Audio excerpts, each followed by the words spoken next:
መስጊድ ውስጥ የተከበረ ቦታ ላይ ገብቶ ሙስሊሙን መግደል ማለት ምን ማለት ነው? ከምን መጣ?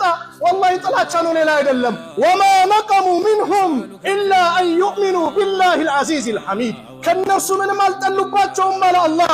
አሸናፊና ምስጉን በሆነው ጌታ በአላህ ማመናቸው እንጂ ወንጀል የሆነባቸው ሌላ አይደለም።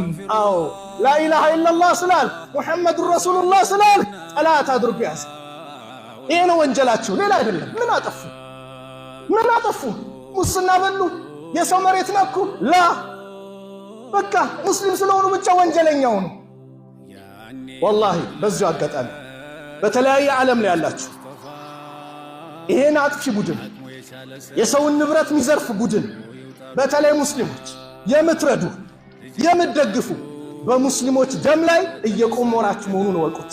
ተጠያቂ ናችሁ። ወላሂ አላህ ወላ ተዓወኑ ዐለል ኢስሚ ወልዑድዋን፣ በወንጀል ድንበር በማለፍ እንዳትተባበሩ ብሏል አላህ። በምንም መልኩ እየረዳችሁ ግን ኡስታዞቻችሁ የሚገደሉበት፣ እየረዳችሁ ወገኖቻችሁ የሚገደሉበት መላ ኢትዮጵያን ሊቃወሙ የሚገባ ጉዳይ ነው። ለምን? ሰላማዊ ሰው ነው እየተገደለ ያለው፣ ሰላማዊ ሰው ነው እየተዘረፈ ያለው፣ ሰላማዊ ሰው ነው እየታገተ ያለው። ሁሉም ሊቃወሙ ይገባል። ለምን ከተባለ የሀገርን ሰላም የሚያደፈርስ የሚያበላሽ ሰው በእርስ በርስ ግንኙነቱ አብሮ እንደ ሁሉ የሀገርን ሰላም የሚያደፈርስ ነው። ኢስላም እኮ አስተምሮ የሚገርም ነው።